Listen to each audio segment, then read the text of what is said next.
नमस्ते बच्चों, कैसे हैं आप सब। आशा करती हूँ आप सब अच्छे होंगे, स्वस्थ होंगे।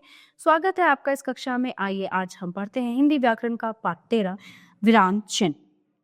तुलसीदास जी कहते हैं, सत्य, ईमानदारी, दया, धर्म, प्रेम तथा विश्वास सुमति के साथी हैं। ठीक है। गोस्वामी तुलसीदास जी कहते हैं, सत्यता, ईमानदारी, दया, धर्म, प्रेम तथा विश्वास सुमति के साथी हैं। हमारे वेदों में भी कहा गया है, सत्यमेव जयते, अर्थात अंत में सत्य की ही विजय होती है। अब हमने ये पढ़ा, ठीक है। तो बच्चों उपयुक्त अनुच्छेद को ध्यान से पढ़िए। हमने पढ़ा, हमने फ्लो में पढ़ा। इसमें ना कोई विराम चिन्ह है, ना कोई फुल स्टॉप है, ना पूर्ण विराम है, कुछ नहीं। तो इस अनुच्छेद को समझने के लिए हमें बहुत अधिक प्रयास करना पड़ रहा है।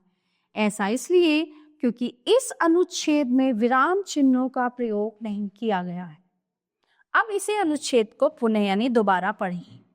गोस्वामी तुलसीदास जी कहते हैं, सत्यता, ईमानदारी, दया, धर्म, प्रेम तथा विश्वास सुमति के साथी हैं। हमारे वेदों में भी कहा गया है, सत्यमेव जयते, अर्थात अंत में सत्य की ही विजय होती है। विराम का अर्थ होता है रुकना या ठहरना। बोलते समय हम वाक्यों के बीच बीच में कभी कम, कभी कुछ समय के लिए, तो कभी अधिक समय के लिए रुकते हैं। कभी प्रश्न करते हैं तो कभी आश्चर्यचकित होते हैं। इसके लिए हम कुछ चिन्हों का प्रयोग करते हैं। इन चिन्हों को विराम चिन्ह कहते हैं। ठीक है। तो लिखते समय भावों तथा विचारों को स्पष्ट करने के लिए जिन चिन्हों का प्रयोग वाक्य के प्रारंभ, मध्य या अंत में किया जाता है, उन्हें विराम चिन्ह कहते हैं।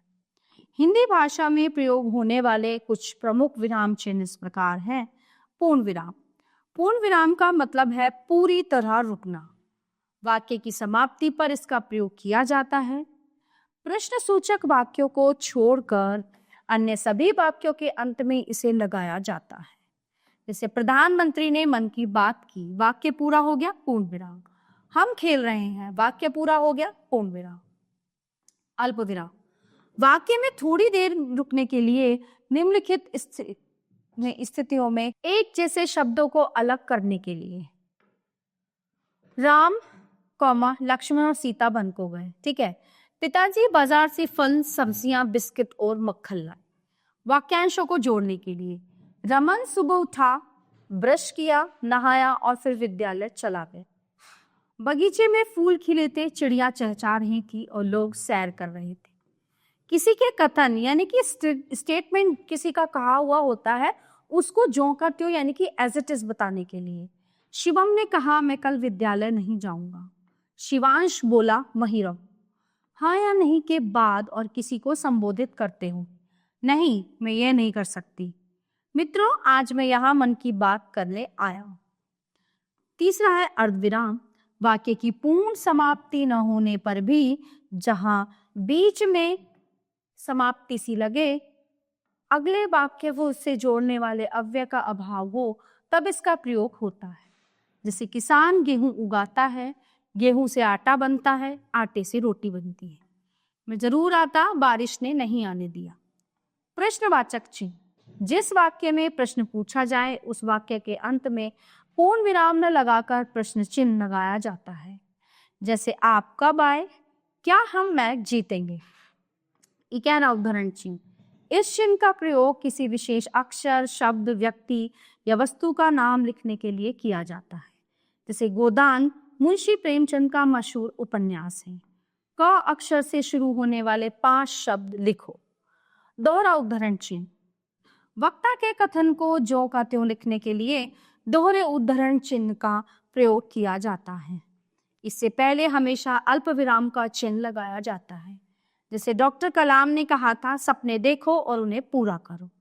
पिताजी कहा करते थे, यदि तुम समय बर्बाद करोगे तो समय तुम्हें बर्बाद कर देगा। विस्मयादि बोधक चिन्ह।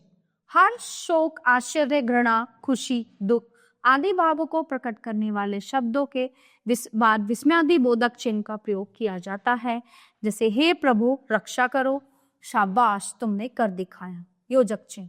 2 शब्दों को जोड़ने के लिए व तुलना वाले शब्दों में उनके बीच में योजक चिन्ह का प्रयोग किया जाता है। जैसे खेलना कूदना स्वास्थ्य के लिए अच्छा है, वह तिनके सा पतला है। कोष्टक चिन्ह। किसी शब्द या पद का अर्थ या विकल्प बताने के लिए कोष्ठक का प्रयोग किया जाता है। जैसे सोना का विपरीत उल्टा अर्थात जागना होता है। आजकल सब्जियां, आलू, टमाटर आदि बहुत महंगी हो गई हैं। लाघव चिन्ह शब्दों का संक्षिप्त छोटा रूप लिखने के लिए लाघव चिन्ह का प्रयोग करते हैं। जैसे प्रोफेसर, प्रो इस तरह से चिन्ह लगा दिया, डॉक्टर ऐसे चिन्ह लगा दिया, और प्रश्न ऐसे मतलब शून्य की तरह होता है। आओ दोहराएं। वाक्यों को बोलते हुए लिखते समय रुकने का संकेत करने वाले चिन्हों को विराम चिन्ह कहते हैं। इनके प्रयोग से वाक्यों का स्पष्ट अर्थ पता चलता है। तो प्यारे बच्चों, ये था हमारा पाठ विराम चिन्ह, जो यहीं पे समाप्त होता है। आशा करती हूँ आपको अच्छे से समझ आया होगा। मिलते हैं अगली कक्षा में। धन्यवाद।